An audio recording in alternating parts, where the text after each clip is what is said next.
Muy buenos días, ¿cómo estás? Katy Fernández te saluda. Qué lindo saber que estamos juntos a través de este audio para abrir la carta de amor de nuestro Dios Creador. Te invito a que traigas tu Biblia y también a orar. Amado Padre Celestial, gracias Padre por este nuevo día. Hoy volvemos a reconocerte como el Dios Creador, el Dios vivo, el Dios Todopoderoso, a quien deseamos servir por siempre. Y ahora, al abrir tu palabra, queremos escucharte, que tu Espíritu Santo ilumine nuestras mentes para poder entender tu mensaje de amor. Oramos en el nombre de Jesús y te lo agradecemos, Padre. Te amamos. Amén. La lección para el miércoles 2 de octubre lleva por título el decreto de Artajerjes. Te invito a que leamos Esdras capítulo 7, versículo del 11 al 28. ¿Cuáles eran los componentes del decreto? ¿Por qué estas instrucciones eran importantes para el pueblo de Israel? Esdras capítulo 7, versículo del 11 al 28. Esta es la copia de la carta que dio el rey Artajerjes al sacerdote Esdras, escriba versado en los mandamientos de Jehová y en sus estatutos a Israel. Artajerjes, rey de reyes, a Esdras, sacerdote y escriba erudito de la ley del Dios del cielo, paz. Por mí es dada orden que todo aquel en mi reino del pueblo de Israel y de sus sacerdotes y levitas que quiera ir contigo a Jerusalén, vaya, porque de parte del rey y de sus 7 consejeros enviado a visitar a Judea y a Jerusalén, conforme a la ley de tu Dios que está en tu mano, y a llevar la plata y el oro que el rey y sus consejeros voluntariamente ofrecen al Dios de Israel, cuya morada está en Jerusalén, y toda la plata y el oro que halles en toda la provincia de Babilonia, con las ofrendas voluntarias del pueblo y de los sacerdotes que voluntariamente ofrecieren para la casa de su Dios, la cual está en Jerusalén. Comprarás pues diligentemente con este dinero becerros, carneros y corderos, con sus ofrendas y sus libaciones, y los ofrecerás sobre el altar de la casa de vuestro Dios, la cual está en Jerusalén. Y lo que a ti y a tus hermanos os parezca hacer de la otra plata y oro, hacedlo conforme a la voluntad de vuestro Dios. Los utensilios que te son entregados para el servicio de la casa de tu Dios, los restituirás delante de tu Dios en Jerusalén. Y todo lo que se requiere para la casa de tu Dios, que sea necesario dar, lo darás de la casa de los tesoros del rey. Y por mí, Artajerjes rey, es dada orden a todos los tesoros que están al otro lado, a todos los tesoreros que están del otro lado del río, que todo lo que os pida el sacerdote Esdras, escriba de la ley de Dios, del Dios del cielo, se le conceda prontamente, hasta 100 talentos de plata, 100 coros de trigo, 100 batos de vino y 100 batos de aceite, y sal sin medida. Todo lo que es mandado por el Dios del cielo sea hecho prontamente para la casa del Dios del cielo, pues ¿por qué habría de ser su ira contra el reino del rey y de sus hijos? Y a vosotros os hacemos saber que a todos los sacerdotes y levitas, cantores, porteros, sirvientes del templo y ministros de la casa de Dios, ninguno podrá imponerles tributo, contribución ni renta. Y tú, Esdras, conforme a la sabiduría que tienes de tu Dios, pon jueces y gobernadores que gobiernen a todo el pueblo que está al otro lado del río, a todos los que conocen las leyes de tu Dios, y a los que no la conocen les enseñarás. Y cualquiera que no cumpliere la ley de tu Dios y la ley del rey, sea juzgado prontamente, sea a muerte, a destierro, a pena de multa o prisión. Bendito Jehová, Dios de nuestros padres, que puso tal cosa en el corazón del rey para honrar la casa de Jehová que está en Jerusalén, e inclinó hacia mí su misericordia delante del rey y de sus consejeros, y de todos los príncipes poderosos del rey. Y yo, fortalecido por la mano de mi Dios sobre mí, reuní a los principales de Israel para que subiesen conmigo.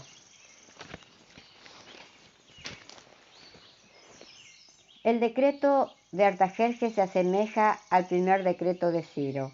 El rey aconsejó a todos los que estaban dispuestos, especialmente a aquellos de las líneas sacerdotales, que emprendieran el viaje a Jerusalén.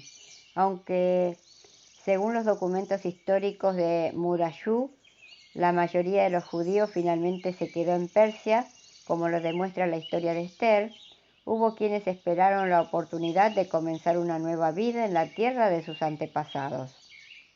El rey envió la mayoría de sus comentarios a los tesoreros del territorio transeufrates. Los tesoreros debían proporcionar a Esdras todo lo necesario para restaurar la ciudad y para honrar la casa de Jehová. Esdras 7:27. En última instancia, el rey le encargó a Esdras que velara por el cumplimiento correcto de la ley de Dios y de la ley de la tierra mediante el establecimiento del sistema judicial. El orden y la organización que resultarían de esta orden son aspectos importantes en cualquier sociedad. Además, el rey hizo que fuera más fácil para Esdras y los israelitas restaurar su tierra. La preocupación del rey por la reconstrucción de la ciudad y el templo indica que se había vuelto creyente en el Dios de Esdras. Artajerjes llamó a Dios el Dios de Israel, cuya morada está en Jerusalén. La terminología que usó el rey sobre el Dios de Israel implica que veía al Señor como una deidad local más que necesitaba ser apaciguada con regalos. No quería que ese Dios local se enojara con él y con sus hijos. Además, debemos tener en cuenta que en el año 457 a.C.,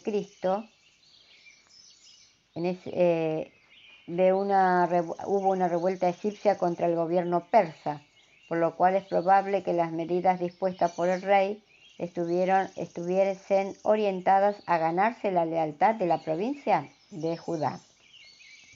Desgraciadamente, a pesar de la interacción que el rey tuvo con Esdras y Nehemías, esto no hizo que creyera en Dios. Al menos no hay nada en los textos que indique que se haya convertido, lo que significa que el Señor puede usar incluso a los inconversos para hacer su voluntad en la tierra. Incluso en medio de tanto dolor y sufrimiento, ¿cómo podemos aprender a confiar en la soberanía de Dios sobre el mundo, según vemos en este relato? Ahora pasamos a la meditación de hoy, que lleva por título Mirar y vivir. Jehová le respondió: hasta una serpiente ardiente, hazla. Hazte una serpiente ardiente y ponla sobre un asta. Cualquiera que sea mordido y la mire, vivirá. Leo de vuelta Números 21:8.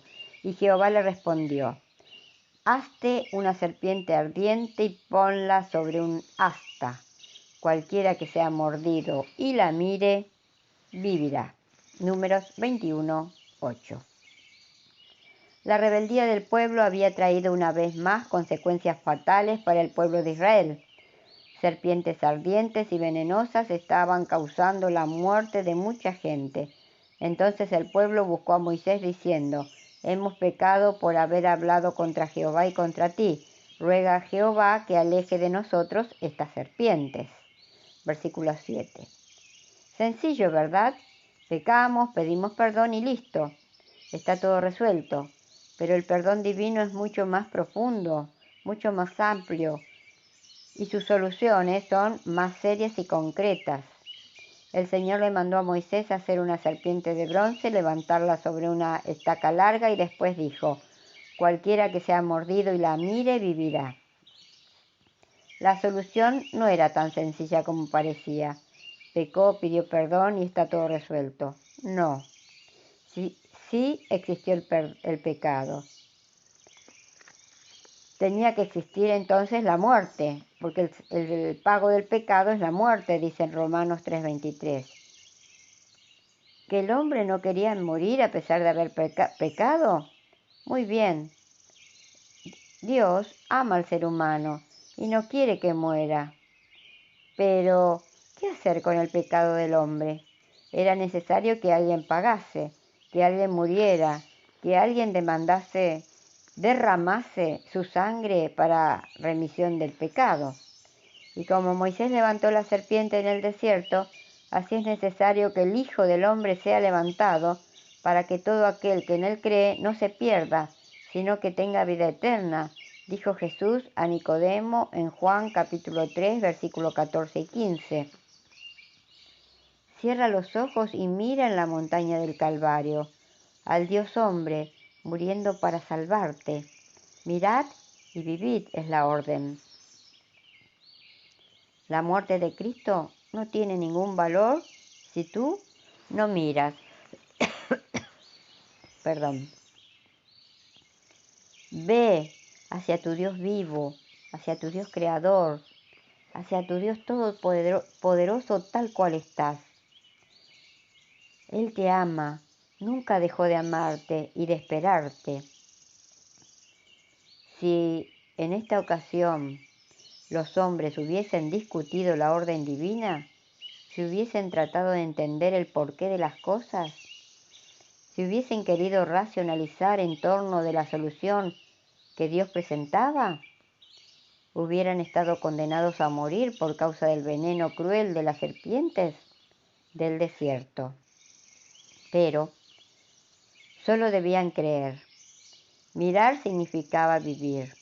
Dejar de mirar era símbolo de muerte. No vivieron todos. Hubo mucha gente que murió. En medio de la agonía, clamaron buscando una razón lógica de por qué mirar a la serpiente resolvería el problema. Pero la solución no tiene lógica.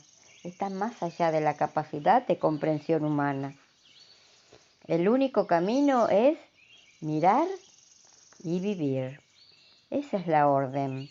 Y es un asunto diario, de cada minuto, de cada instante.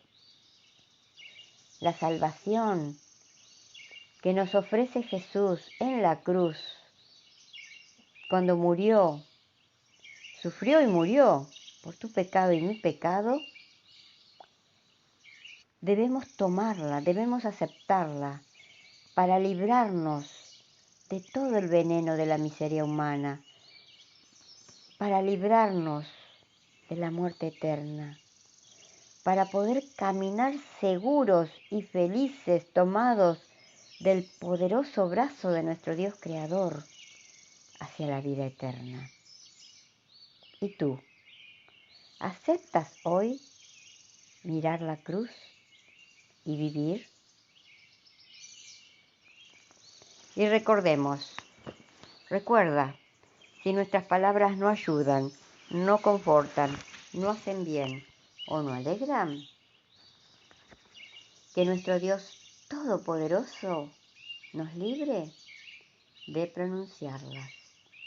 Jehová te bendiga y te guarde y llene tu día de su paz. Te invito para que mañana volvamos a encontrarnos, si Dios quiere. Y gracias, de verdad, muchas gracias, porque estás ahí acompañándome.